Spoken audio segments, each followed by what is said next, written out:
Very warm welcome to my YouTube channel once again. So आप लोग सब कैसे हो? Hope everyone is fine and doing a lot of hard work in your studies.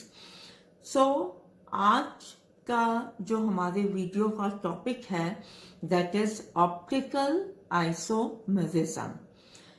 So optical isomerism होता क्या है? Optical isomerism एक तरह का स्टीरियो आइसोमेरिज्म है. सो नाउ अब क्वेश्चन होता है कि स्टीरियो आइसोमेरिज्म क्या है. तो स्टीरियो आइसोमेरिज्म को समझने के लिए आप मेरे पिछले वीडियोस को यू कैन गो थ्रू, तो then you will be able to understand. तो बट आज in a very brief manner I will explain about the stereoisomerism also. तो stereoisomerism होता क्या है? stereoisomerism मतलब means कि ऐसे दो या दो से ज्यादा कंपाउंड्स जिनका molecular formula, structural formula same होता है बट वो आपस में डिफर करते हैं. कैसे डिफर करते हैं? On the basis of the arrangement of the atoms और groups in the space. Means उनका जो एटम्स और ग्रुप्स का अरेंजमेंट है वो आपस में एक दूसरे से अलग होता है. तो ऐसे कंपाउंड्स को हम स्टीरियो आइसोमर्स कहते हैं. And this type of isomerism is called stereo isomerism. और ये स्टीरियो आइसोमरिज्म भी तीन तरह का होता है जो मैं अपने पिछले वीडियो में ऑलरेडी डिस्कस कर चुकी हूँ. तो first type is conformational isomerism, second is optical isomerism and third is the geometrical isomerism. तो फर्स्ट टाइप जो कि कन्फर्मेशनल आइसोमरिज्म है ये भी I have covered in my earlier video. So आज का जो हमारा टॉपिक है is the optical isomerism. So briefly first हम इसकी डेफिनेशन को समझ लेते हैं कि ऑप्टिकल आइसोमरिज्म मतलब होता क्या है. तो first thing optical isomerism means ऐसे कंपाउंड्स जिनका सेम मॉलिक्यूलर फॉर्मूला है, सेम स्ट्रक्चरल फॉर्मूला है and same physical and chemical properties हैं. मीन्स कि इनके फिजिकल और केमिकल प्रॉपर्टीज भी सेम होती हैं. तो देन ये आपस में एक दूसरे से डिफर कैसे करते हैं? तो जैसा कि नाम से हमें समझ आ रहा है ऑप्टिकल मीन्स कि their behaviour towards the plane polarized light. Light की तरफ जो उनका बिहेवियर है वो डिफरेंट होता है. मीन्स कि they have the ability to rotate the plane of polarized light either to the right side, right direction means clockwise, or to the left direction or to the left anti-clockwise. means कि ऐसे compounds जो आपस में differ करते हैं अपने behavior की वजह से towards the plane polarized light.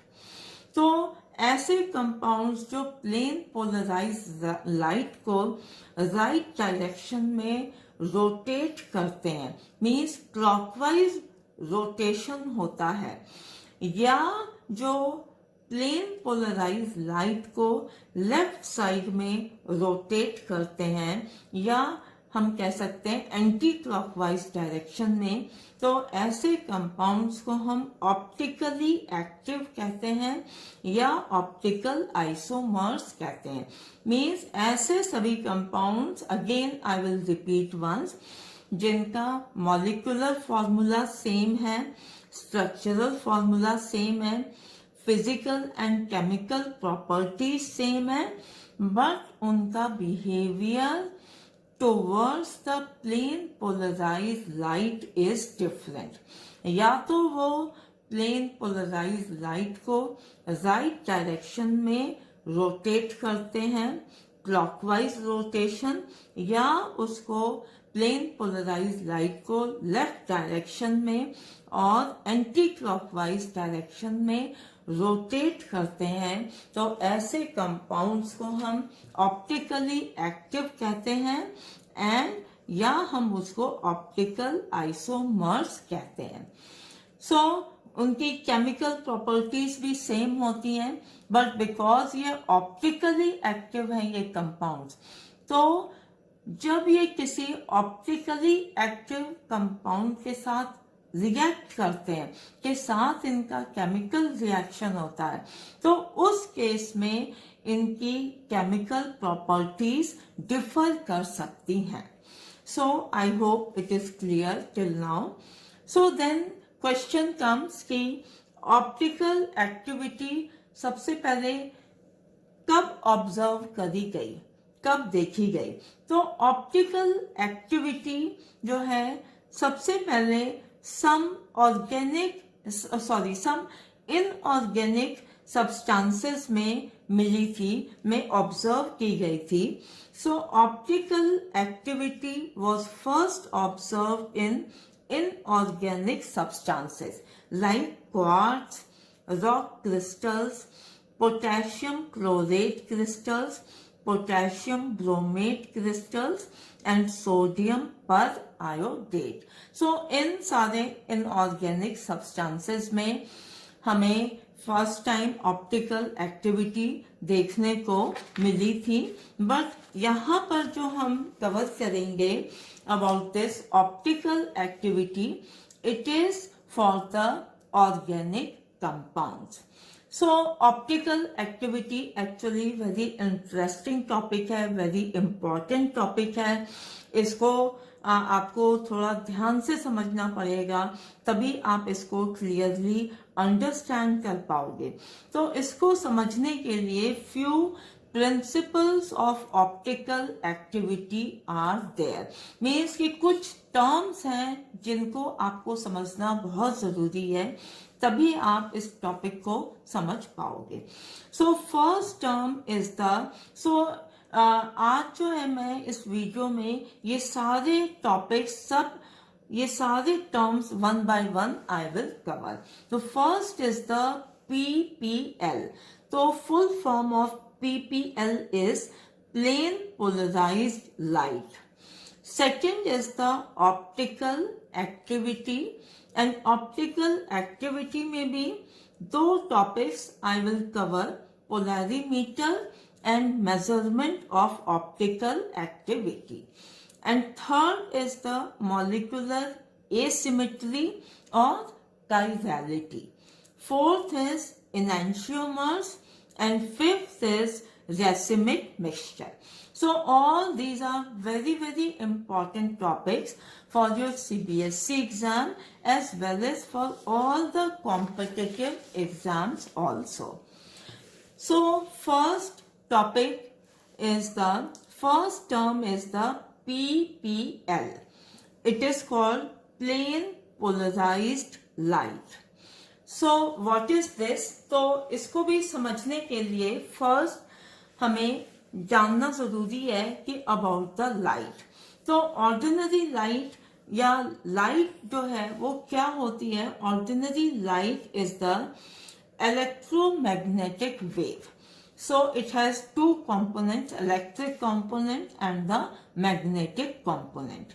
तो पहले हमें लाइट के बारे में समझना है कि एक्चुअली लाइट here जैसे like I have written कि when ordinary light which consists of waves having oscillations or vibrations in all planes perpendicular to the line of propagation of the light.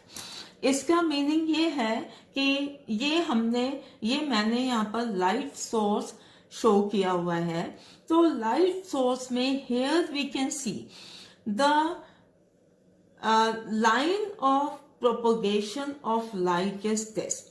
This light is traveling in this direction, but we can see that it travels now in the form of the wave. So in this, like we can see there is the oscillation, or you can say vibration in all the planes like this. यहाँ पर इस plane में भी जो है vibration is there, in this plane also vibration is there, and in this plane also vibration is there. तो light consist, तो हम क्या कह सकते हैं कि light consist of waves having oscillation. Light जो है is a wave in which oscillation or vibration in all planes perpendicular to the line of propagation of light. So this is ये direction of propagation of light है. ये light is propagating in this direction, but इसमें sorry vibration है, it is taking place in all the direction. In this way, ऐसे भी है, ऐसे भी है, ऐसे भी है. So then यहाँ पर जो हम बात कर रहे हैं प्लेन पोलराइज्ड लाइट, मीन्स कि जो जब हम इस लाइट सोर्स की लाइट को वी लाइक पास इट, इसको जब हम पास करते हैं from the Nicol prism. Nicol prism, ये निकोल प्रिज्म क्या होता है कि Nicol prism is made up of the crystalline calcium carbonate. तो ये क्रिस्टलाइन कैल्शियम कार्बोनेट है, और जब ये ऑर्डिनरी लाइट सोर्स से लाइट इसके थ्रू निकोल प्रिज्म के थ्रू पास होती है, तो देन हम देखते हैं कि जो लाइट इसके थ्रू पास होने के बाद बाहर आती है. So in this light we find it is like this, it is something like this ना. तो यहाँ पर क्या है कि इस लाइट में जो which is coming out from Nicol prism, इसमें सिर्फ जो है इसमें vibration is taking place only in one plane. इसमें सिर्फ एक प्लेन में वाइब्रेशन हो रही है, बाकी ये वाला वाइब्रेशन, ये वाला वाइब्रेशन, ये सब जो है निकोल प्रिज्म में जो है पास करने से ये कट हो जा रहा है. तो जो बाहर जो लाइट आ रही है उसको हम कहेंगे plane polarized light, because in this the vibrations are taking place only in one plane, only in one plane. तो ये क्या है, ये हमारी प्लेन पोलराइज्ड लाइट है, जिसको हम लिखते हैं PPL. तो हम we can say if a beam of such ordinary light is passed through the Nicoll prism, the light that comes out of the prism has oscillations or vibrations only in one plane. और इस तरीके की beam of light जिसमें vibrations हो रहे हैं but only in one plane, like this, एक ही प्लेन में वाइब्रेशंस हो रहे हैं, तो इसको हम PPL कहते हैं, या we say plane polarized light. So then the next topic is the optical activity. तो ऑप्टिकल एक्टिविटी जनरल वे में हमने अभी डिस्कस किया था कि ऐसे मॉलिक्यूल्स जो कि प्लेन पोलराइज्ड लाइट को सम एंगल से, किसी एंगल से रोटेट कर देते हैं, उनको हम ऑप्टिकली एक्टिव सब्सटेंस कहते हैं, और इस प्रॉपर्टी को ऑप्टिकल एक्टिविटी कहते हैं. So then here this is the diagram of the polarimeter. What is polarimeter, क्या होता है? पोलैरीमीटर किसी भी कंपाउंड की ऑप्टिकल एक्टिविटी को मेजर करने का इंस्ट्रूमेंट होता है जिसको हम पोलैरिमीटर कहते हैं। और देन जो है this is the diagram of the polarimeter. तो हम पहले इसको समझ लेते हैं कि ये कैसे वर्क करता है। तो ये this is the light source जो अभी हमने डिस्कस किया था कि this is the ordinary light source, ये कुछ भी हो सकता है। तो इससे जो लाइट आएगी, इसमें जो हमारी जो लाइट आएगी, this is called the unpolarized light. इसको अनपोलराइज्ड लाइट क्यों कहते हैं? क्योंकि इसमें vibration is happening in all the direction. इसमें हर डायरेक्शन में वाइब्रेशन हो रहा है, this also and this also. तो इसको हम क्या कर रहे हैं कि this unpolarized light is pass through the Nicol prism. तो इससे जो बाहर लाइट आएगी तो वो क्या होगी? That will be the PPL, plane polarized light, जिसमें सिर्फ एक प्लेन में वाइब्रेशन होगी, जैसा यहां पर हमें दिख रहा है, ओनली वन प्लेन, दिस। अब हम क्या करते हैं, इस प्लेन पोलराइज्ड लाइट को पास करते हैं from this polarimeter tube. This is the polarimeter tube. इस पोलैरिमीटर ट्यूब में हम जिस भी मॉलिक्यूल का या जिस भी सब्सटेंस का हमें ऑप्टिकल एक्टिविटी मेजर करनी है, उसका हम सॉल्यूशन ले लेते हैं। एंड देन what happens कि when this PPL is passed through this polarimeter tube, then the light which is coming out from this, तो ये लाइट जो पोलैरिमीटर ट्यूब से बाहर आती है, इसको देखा गया कि ये जो पहले जो ये प्लेन ऑफ वाइब्रेशन था, इससे ये रोटेट होके इस डायरेक्शन में आ जाता है। This plane polarized light is rotated by this alpha angle, और इस अल्फा एंगल को हम एंगल ऑफ ऑप्टिकल रोटेशन कहते हैं। फिर आगे इस लाइट को हम एनालाइजर में पास करते हैं, so then we are able to view it by our eye. तो होप ये चीज क्लियर हो गई होगी। तो ये पोलैरिमीटर में पीपीएल के पास करने के बाद इसमें रोटेशन हो जाता है of the alpha degree. So then ये few other points are there जो हम समझ लेते हैं। तो अगर पीपीएल का रोटेशन राइट डायरेक्शन में होता है, तो राइट डायरेक्शन मीन्स क्या हुआ? क्लॉकवाइज होता है। तो देन हम इसको प्लस साइन से शो करते हैं, एंड इसको हम कहते हैं, इस प्रॉपर्टी को हम कहते हैं, ऐसे कंपाउंड्स को हम कहते हैं डेक्स्ट्रो रोटेटरी, और इसको हम स्मॉल डी से रिप्रेजेंट करते हैं। स्मॉल डी मीन्स कि that substance is rotating the PPL to the clockwise और राइट डायरेक्शन।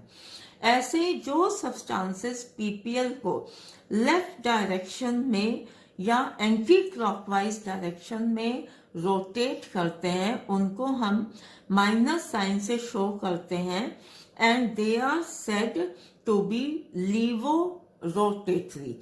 इनको हम लीवो रोटेटरी कहते हैं, एंड स्मॉल एल से डिनोट करते हैं। Small L means laevorotatory, ऐसे सब्सटेंसेस जो पीपीएल को लेफ्ट डायरेक्शन या एंटी क्लॉकवाइज डायरेक्शन में रोटेट करते हैं, तो उनको लीवो रोटेटरी कहते हैं। So this from here we can understand कि पोलैरिमीटर एक ऐसा इंस्ट्रूमेंट है जिससे कि हम ये पता लगा सकते हैं कि कोई भी कंपाउंड ऑप्टिकली एक्टिव है या नहीं। सो देन इसके आगे कि सो वी कैन से सच positive and negative, such plus and minus isomers of an optical active compound are called optical isomers. तो जो ये जो कंपाउंड पॉजिटिव डायरेक्शन मतलब राइट डायरेक्शन में रोटेट करेगा and another will rotate in the left direction, तो इन दोनों को हम ऑप्टिकल आइसोमर्स कहते हैं कि ये दोनों आपस में ऑपोजिट डायरेक्शन में with the same angle they rotate the plane polarized light. So here I can write this also, such plus and minus isomers of an optical active compound are called optical isomers. They rotate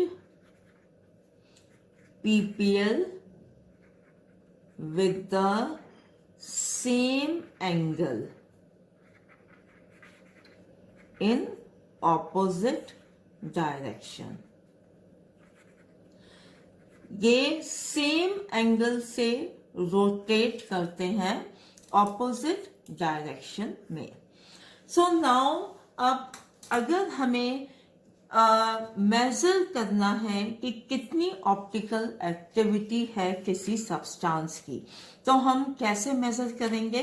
तो उसके लिए this specific rotation is used. तो specific rotation क्या होता है? Specific rotation is defined as the rotation produced by a solution of length of 10 centimeter 1 decimeter and unit concentration 1 gram per ml or for the given wavelength of the light at the given temperature. तो इसको हम simple way में समझ लेते हैं कि specific rotation क्या होता है. स्पेसिफिक रोटेशन मीन्स कि rotation produced by the solution. Means कि यहाँ पे जैसे अभी मैंने एक्सप्लेन किया था कि ये पोलैरिमीटर की ट्यूब है जिसमें स्पेसिफिक रोटेशन मीन्स जब हम इस पोलैरिमीटर की ट्यूब की लेंथ हम लेंगे 10 सेंटीमीटर या हम इसको कह सकते हैं 1 डेसीमीटर. स्पेसिफिक रोटेशन के लिए को मेजर करने के लिए हमें इस पोलैरिमीटर की ट्यूब की लेंथ 1 डेसीमीटर और यू कैन से 10 सेंटीमीटर रखनी होगी. और इसमें जो हमने सब्सटेंस लिया है उसका सॉल्यूशन लिया है, तो उसका सॉल्यूशन का कॉन्सेंट्रेशन क्या होगा? 1 ग्राम पर ml. तो जब हम इसकी लेंथ 10 सेंटीमीटर और 1 डेसीमीटर और इसका सॉल्यूशन का कंसंट्रेशन 1 ग्राम पर ml लेंगे, तो देन जो ये रोटेशन होगा इसमें that will be called the specific rotation. And ये specific rotation के लिए और इस specific rotation के लिए we keep the wavelength of the light. wavelength हम fix रखेंगे of the light and the temperature also. Now so then it is called the specific rotation. So this is the formula for specific rotation. So this is equals to alpha observed divided by length of the polarimeter tube into concentration of the solution. So this rotation which is observed, alpha observed is the rotation observed. C is in grams per ml and length is in dm decimeter. So in this way we will be able to know about the specific rotation. We will be able to measure. हम specific rotation को हम measure कर सकते हैं इस तरह से. So then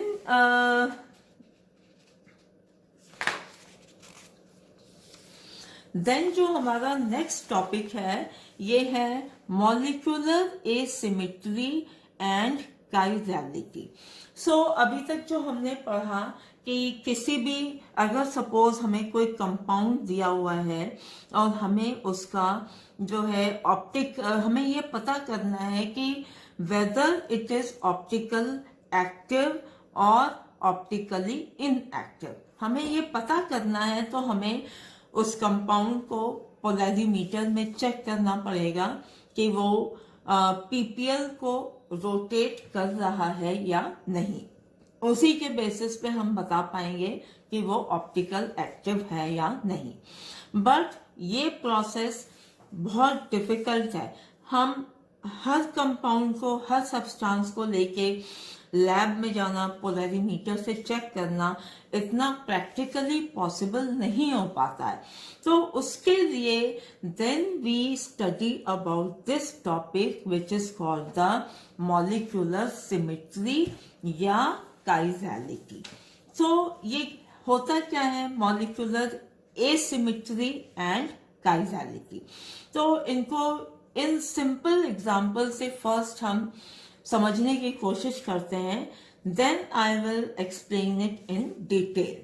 तो मॉलिक्यूलर एसिमेट्री मतलब जैसे ये हम फर्स्ट एग्जाम्पल देख रहे हैं, यहाँ पे this is a P alphabet, ये इंग्लिश का पी अल्फाबेट है और ये मिरर है और this is the mirror image of this P. तो हम यहाँ पर देखते हैं कि ये पी हमने लिया और ये मिरर है and this one is the mirror image of this P. तो इसमें अगर हम सपोज अगर हम ये mirror image, this is the mirror image, तो सपोज अगर हम इस मिरर इमेज को उठा करके इस पी पे रखते हैं तो क्या ये सुपर इम्पोजिबल है? क्या ये मिरर इमेज वाला पी इस ओरिजिनल पी को पूरी तरह से कवर कर पाएगा? तो we can understand it from here कि इट इज नॉट पॉसिबल कि ये मिरर इमेज जो है इस पी को पूरी तरह से कवर नहीं कर पाएगा। मीन्स तो ऐसे मॉलिक्यूल या ऐसे कंपाउंड जिनका मिरर इमेज जो है ओरिजिनल कंपाउंड के साथ सुपर इम्पोजिबल नहीं है, को पूरी तरह से कवर नहीं कर पाता है, तो ऐसे कंपाउंड्स को हम काइजल कहते हैं। तो मीन्स कि दिस इज काइजल। क्यों है दिस इज काइजल? और जब ये काइजल है तो हम इसको एसिमेट्रिक भी कहेंगे। ऐसा क्यों है? Because they are non super imposable.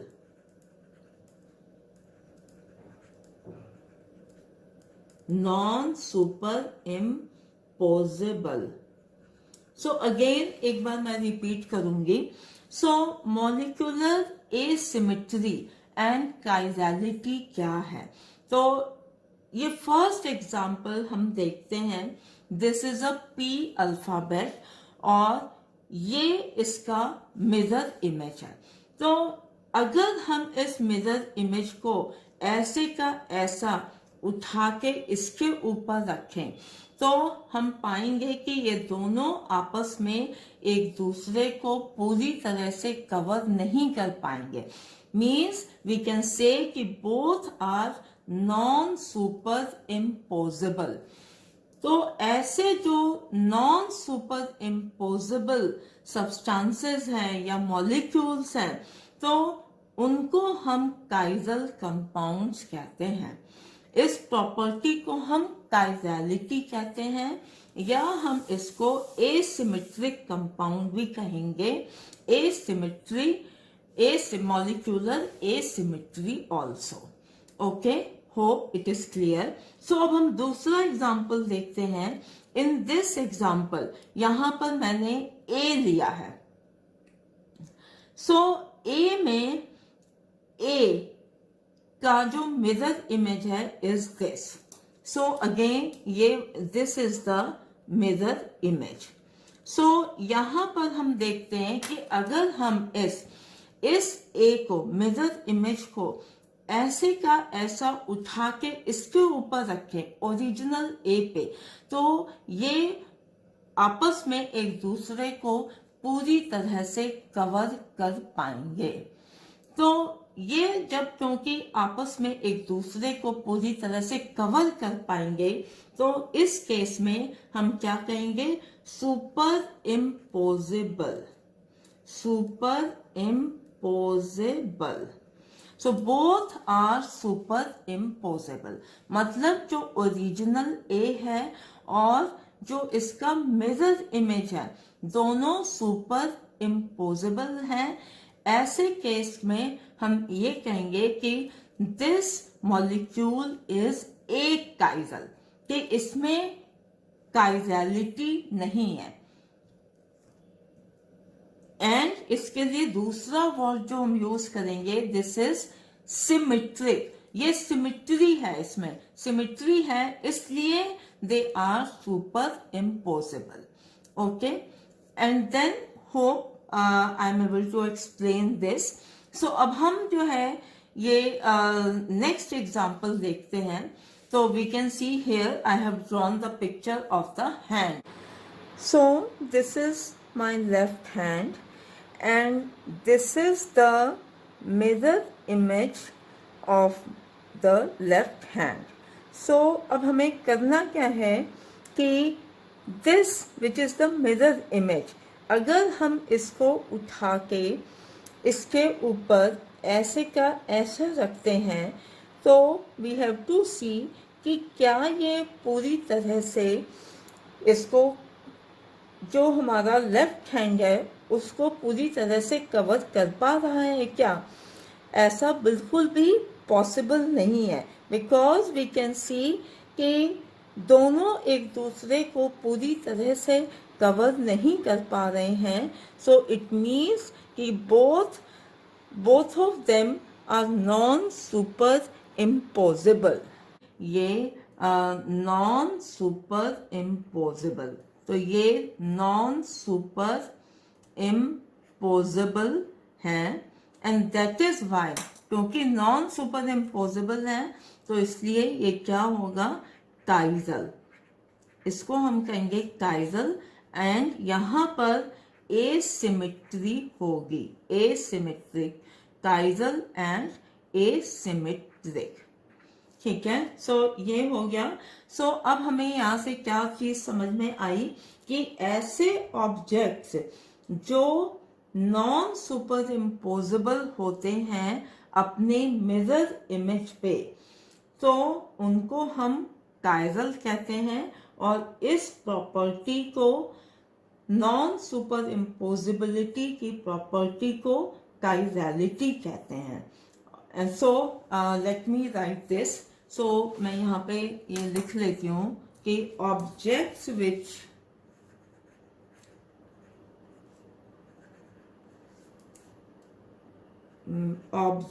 which are non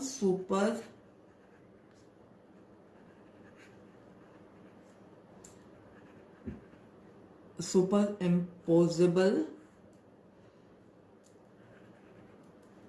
on their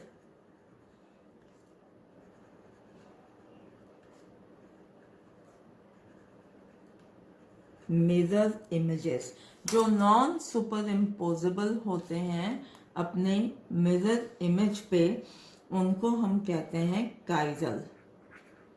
और इस प्रॉपर्टी को काइजैलिटी कहते हैं.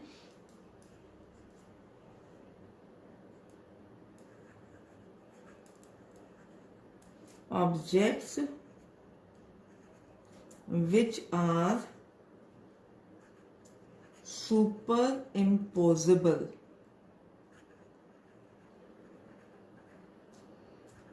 on their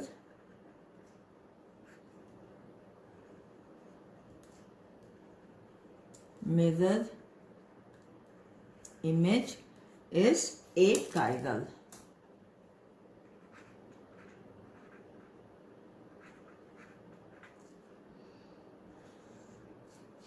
So hope this is clear. So ये तो ऑब्जेक्ट्स के केस में हुआ. So then जैसे हमें like we have to understand about the chiral carbon atom. So optical compound to be, or for the compound to be optically active, it is very important that कि उस compound में chiral carbon atom हो. तो chiral carbon atom को अब हम समझ लेते हैं कि काइरल कार्बन एटम का मीनिंग क्या है. काइरल कार्बन एटम, तो ये एक इम्पॉर्टेंट पॉइंट है कि जब अगर काइरल कार्बन एटम होगा किसी मॉलिक्यूल में, तब वो कंपाउंड जो है ऑप्टिकली एक्टिव होगा. तो then that compound will be optically active. तो देन काइरल कार्बन एटम क्या है. काइरल कार्बन एटम और एसिमेट्रिक भी कह सकते हैं इसको हम, और एसिमेट्रिक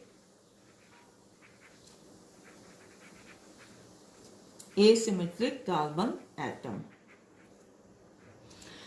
सो इसका मतलब क्या है, जैसे कि एक एग्जांपल से हम देख सकते हैं कि suppose like we take this example of lactic acid. Lactic acid क्या होता है. CH3CHOOH. तो if we write it in the two-dimensional way, so ये हमारा लैक्टिक एसिड है. So lactic acid में if we see, lactic acid में चारों जो lactic acid में all the 4 groups और are different. इसमें जो है चारों ग्रुप्स जो है हमारे डिफरेंट हैं. Like this is CH3OH HCOH. तो काइरल कार्बन एटम मतलब क्या होता है कि ऐसा कार्बन एटम जिसमें which is in sp3 hybridized state. Means कि ये sp3 हाइब्रिडाइज्ड स्टेट में है. तो यहां पर we can see this carbon is in sp3 hybridized state, and then all the 4 चारों जो डिफरेंट ग्रुप्स हैं वो डिफरेंट ग्रुप्स हैं. तो ऐसे कार्बन को हम काइरल कार्बन एटम कहते हैं, and it is shown like this. So I will write it down कि काइरल कार्बन एटम का मतलब क्या है कि carbon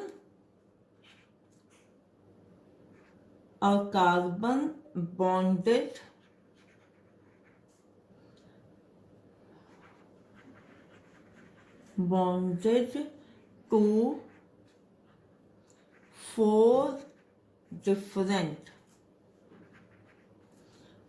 different groups is called a chiral carbon atom. So chiral carbon atom means कि जब चारों groups different groups carbon atom पे अटैच हैं तब हम उसको काइरल कार्बन एटम कहेंगे. And always chiral carbon atom तभी होगा जब sp3 हाइब्रिडाइज्ड स्टेट में है. सो वी कैन से कि जो अगर कार्बन एटम sp2 या sp हाइब्रिडाइज्ड स्टेट में है, so this will not be chiral carbon atom. Okay. So किसी भी कंपाउंड को, किसी भी मॉलिक्यूल को ऑप्टिकली एक्टिव होने के लिए बहुत जरूरी है कि उसमें कायरल कार्बन एटम प्रेजेंट हो. So now we can see some examples here, like propanol, propan 2-ol. So this is ये propan 2-ol है, 1 2 3 propan 2-ol. तो इसमें हमें देखना है कि इसमें कायरल कार्बन एटम है या नहीं है. तो यहाँ पर बिकॉज ये दोनों सेम ग्रुप्स है, methyl methyl, so this is not having the chiral carbon नहीं है इसमें. So if chiral carbon atom नहीं है, कायरल कार्बन एटम नहीं है, so this will be optically inactive.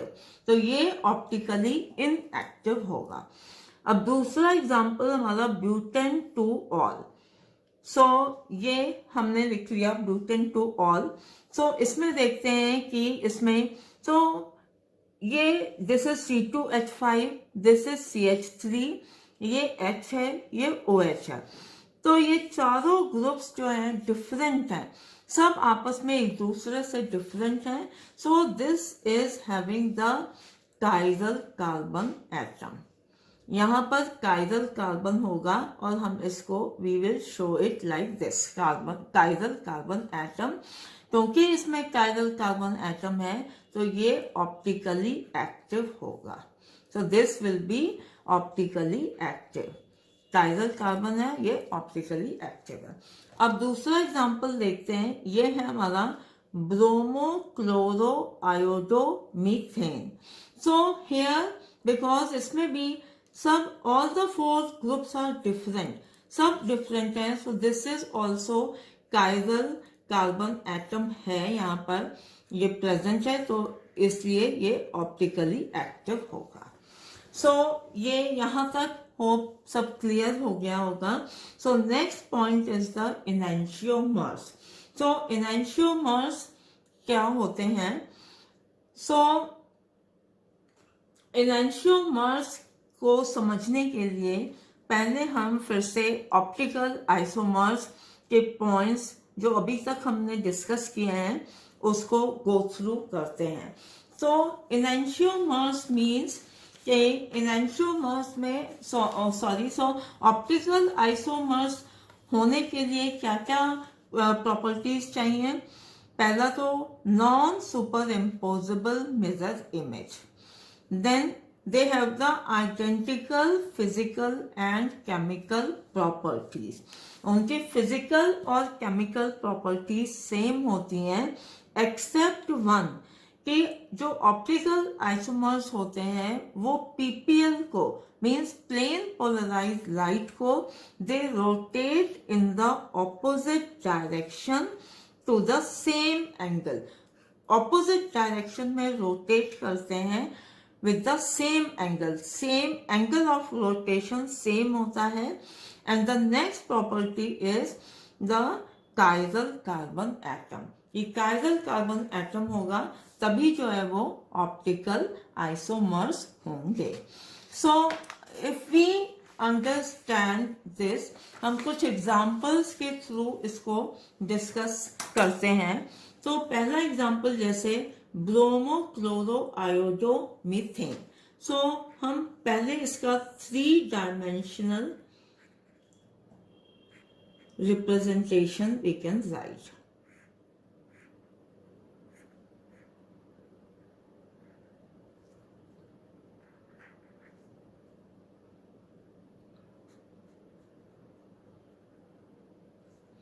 सो ये हमारा 3 डायमेंशनल रिप्रेजेंटेशन है of bromo chloro iodo methane का. सो इसमें हेयर वी कैन सी यहाँ पर कार्बन सेंटर में carbon atom is there and Br and iodine एक स्ट्रेट लाइन से दिखाया है, सिंपल लाइन से, मीन्स कि both are in the plane of paper. ये bromo and iodo group plane are in the plane paper in the plane of paper. and this Cl which is the shown by the solid line, means कि this is Cl group is projecting above the plane of paper. ये plane of paper के ऊपर है, and this dashed line hydrogen, where hydrogen is attached, means कि this hydrogen is below the plane of paper. Paper के plane के नीचे है. So अब हम इसका मिरर इमेज ड्रॉ करेंगे. So मिरर इमेज जब हम ड्रॉ करेंगे, सेंटर में C will be there, BR will be same, यही होगा, और ये H will come here. This H will mirror image में this H will come this side. तो H को पहले हम ड्रॉ कर लेते हैं. It will be like this.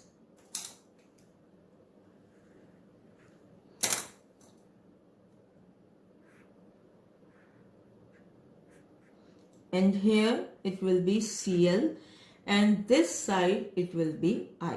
So this is the mirror image. ये हमारी मिरर इमेज होगी.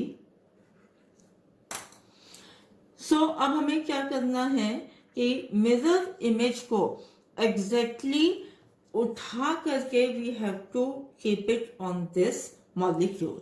तो अगर हम मिरर इमेज को इसके ओरिजिनल मॉलिक्यूल के ऊपर रखते हैं, तो वी कैन सी कि क्या ये सुपर इम्पोजेबल है, क्या एक दूसरे को पूरी तरह से कवर कर पाएंगे. सो नो, ये एक दूसरे को पूरी तरह से कवर नहीं कर पाएंगे. So they are non super imposable. Suppose अगर this one is the first and this is the second, so both are non super imposable. तो हम both are non super imposable. तो ऐसे केस में when the two molecules, the two isomers which are non superimposable, so इनको जो है हम ये दोनों आपस में एक दूसरे के ऑप्टिकल आइसोमर्स हैं, तब हम इनको एनेंशियोमर्स कहते हैं. So then these are called enantiomers. So first हम कह सकते हैं first and second are enantiomers.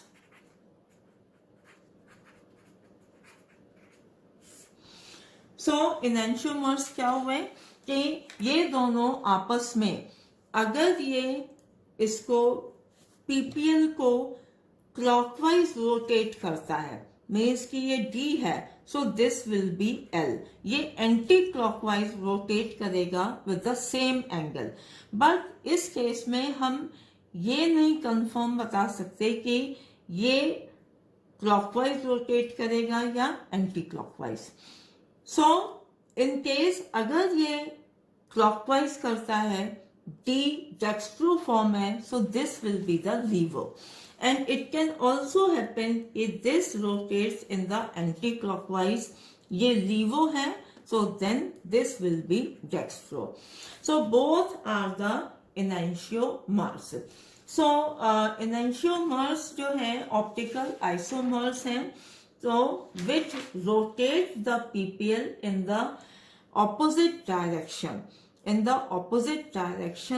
with the same angle of rotation. तब हम इसको एनेंशियोमर्स कहते हैं. सो हम इसकी डेफिनेशन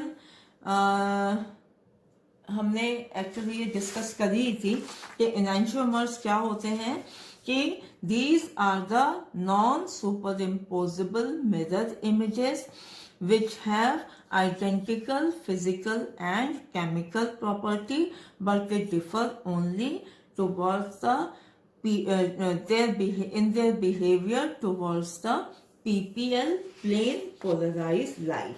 तो उनको हम जो है enantiomers कहते हैं. तो briefly here I can write here also. So enantiomers क्या है? such optical isomers which are non-superimposable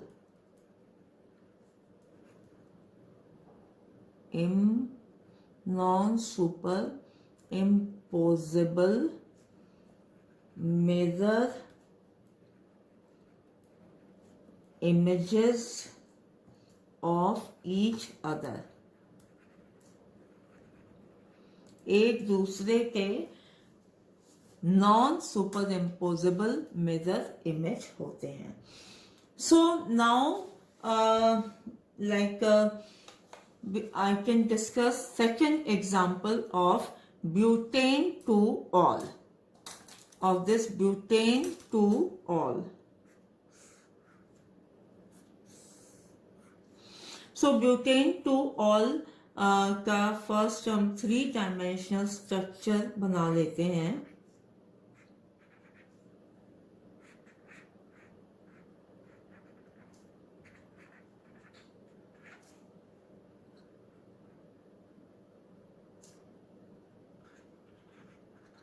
ये इस तरह से होगा कि this OH and H are in the plane of paper and this C2H5 is coming out from the paper, is projecting out from the paper, and CH3 is below the paper, plane of paper.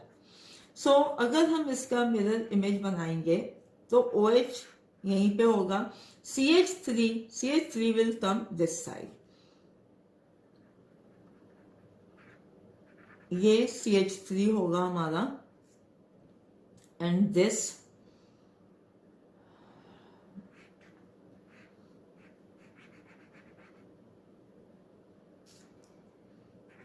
will be C2H5 and this will be H. So here also यहाँ पर इसको हम like this is the third and this is the fourth.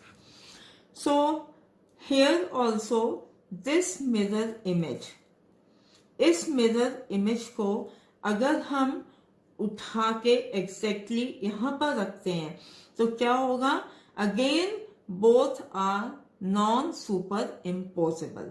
So दोनों जो है non superimposable mirror images होंगी, so that is why these both will be called the enantiomers. तो third and fourth हम कह सकते हैं are enantiomers. So again same, if this is dextro तो this will be levo, और ये अगर levo है तो this will be dextro. So both of them, this is also optically active compound, ये भी optically active है, and this is also optically active. दोनों optically active हैं और दोनों में chiral carbon is also there. दोनों में chiral carbon भी है.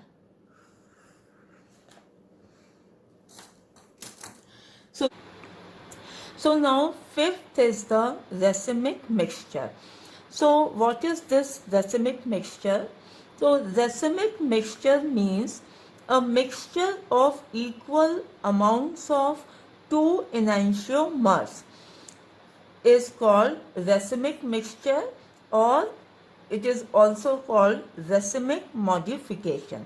तो जब हम एक ऐसा मिक्सचर लेते हैं जिसमें दोनों enantiomers के इक्वल अमाउंट्स प्रेजेंट होते हैं, मीन्स व्हाट, कि जब उसमें dextrorotatory compound and levorotatory both are present in the equal amounts, so then it is called the racemic mixture.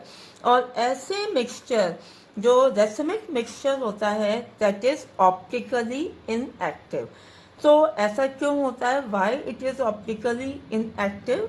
Because suppose जो है हमारा डेक्स्ट्रोरोटेटरी आइसोमर 15 डिग्री राइट या क्लॉकवाइज डायरेक्शन में रोटेट करता है पीपीएल को, and because laevo compound is also in the same equal amount, so तो laevo compound या levo isomer will rotate the PPL in the with the minus 15 degree in the anti-clockwise direction. So what happens? Okay, because both are in equal amount, plus 15 and minus 15 degree, so both of them neutralize each other and there will be no rotation in the plane of the PPL.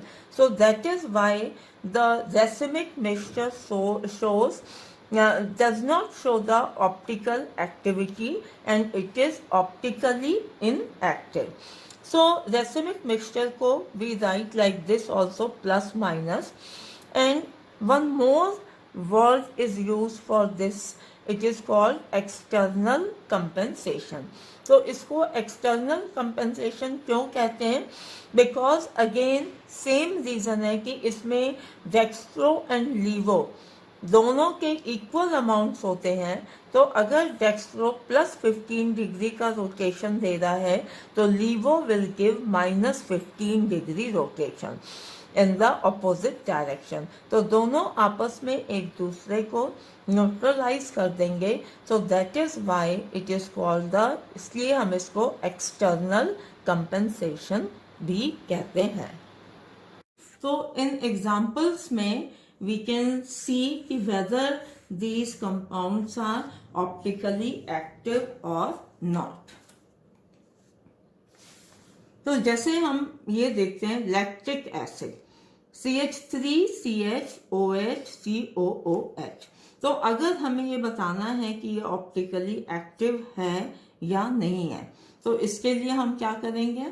हमें पहले इसमें इस molecule की asymmetry या काइरलिटी देखनी होगी. काइरलिटी मतलब कि इसमें क्या कोई काइरल कार्बन एटम है. काइरल कार्बन एटम मतलब ऐसा कार्बन एटम जिसमें चारों डिफरेंट ग्रुप्स हैं. अगर ऐसा काइरल कार्बन एटम है जिसमें कि चारों डिफरेंट ग्रुप्स हैं, तब जो है ये मॉलिक्यूल ऑप्टिकली एक्टिव होगा. सो लैक्टिक एसिड में इसमें CH3HOHCOH, तो इसमें इस कार्बन एटम पे ये जो कार्बन एटम है, this is the chiral carbon atom, क्योंकि इस कार्बन एटम पे चारों डिफरेंट ग्रुप्स अटैच हैं. सो that is why this will be optically active because of the chiral carbon atom. Chiral carbon atom है तो इसमें non super imposable mirror image होंगी, ये ऑप्टिकली एक्टिव होगा. अब ये नेक्स्ट है आइसोब्यूटाइल क्लोराइड. इसमें this carbon is not chiral, ये काइरल नहीं हो सकता, ये काइरल नहीं हो सकता, ये काइरल नहीं हो सकता. और इस कार्बन को भी अगर हम देखें, ये भी काइरल नहीं होगा क्योंकि इसमें दो सेम CH3 ग्रुप्स हैं. तो इसलिए this will be optically inactive.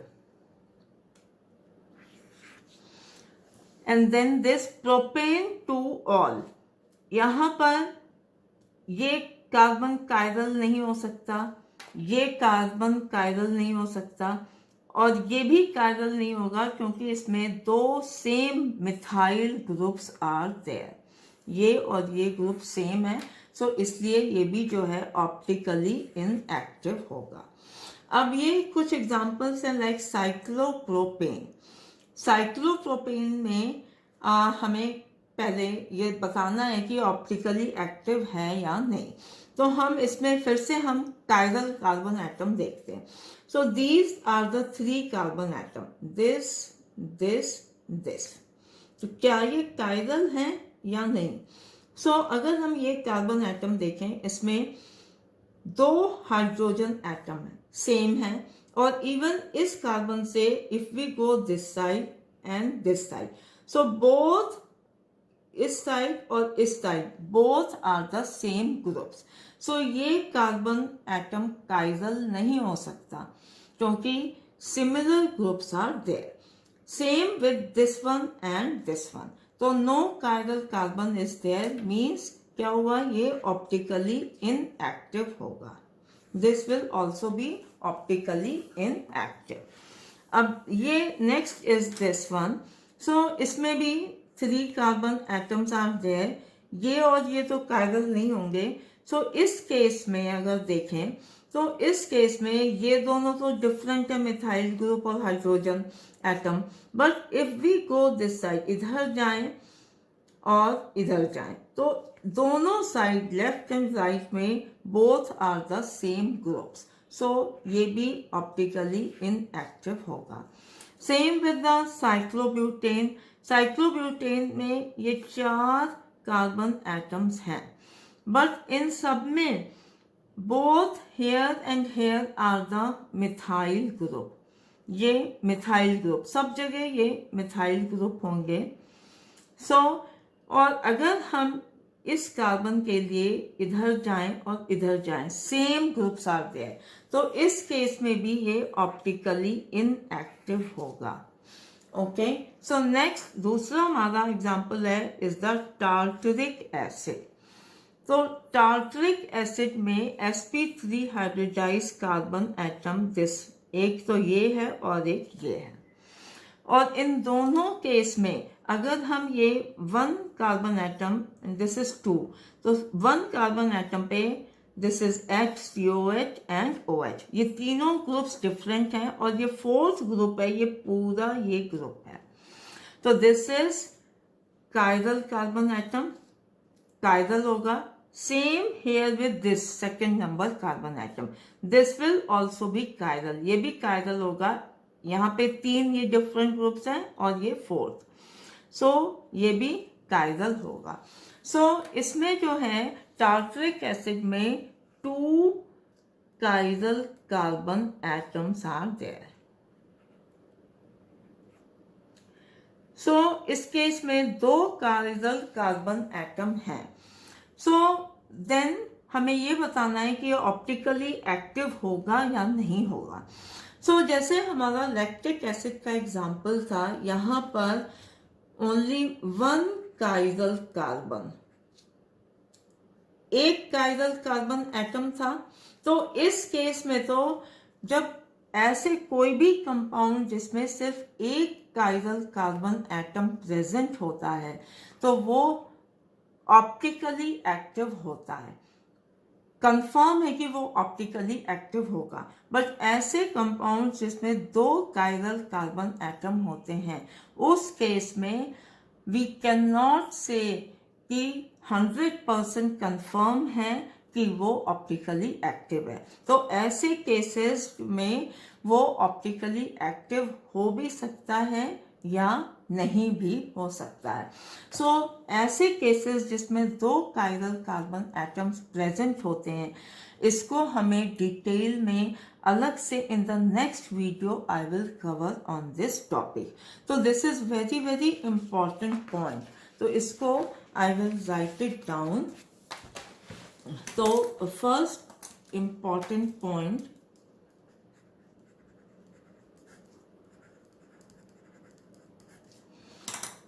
first point is compounds having only 1 chiral carbon atom will be ये 100% ऑप्टिकली एक्टिव होंगे.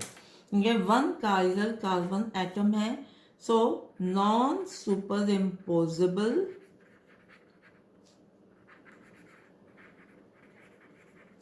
मिरर इमेज होंगी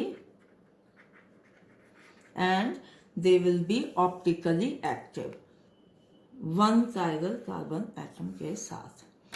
सो then second point is compounds having 2 or more chiral carbon atoms cannot say whether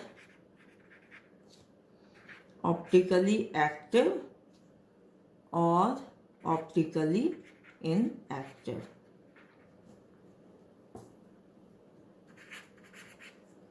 तो जो ऐसे compounds हैं जिसमें 2 या 2 से ज़्यादा काइरल कार्बन एटम्स हैं, उनको हम नहीं बता सकते कि वो ऑप्टिकली एक्टिव हैं या ऑप्टिकली इनएक्टिव हैं।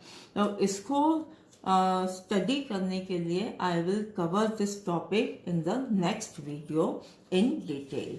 So thank you so much. So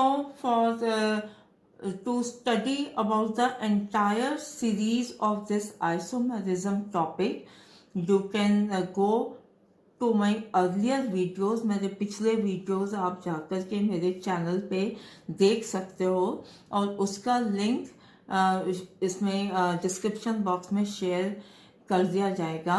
and then also for the other important topics in chemistry, you can download my app and the link is given in the description box. So thank you so much. Thank you.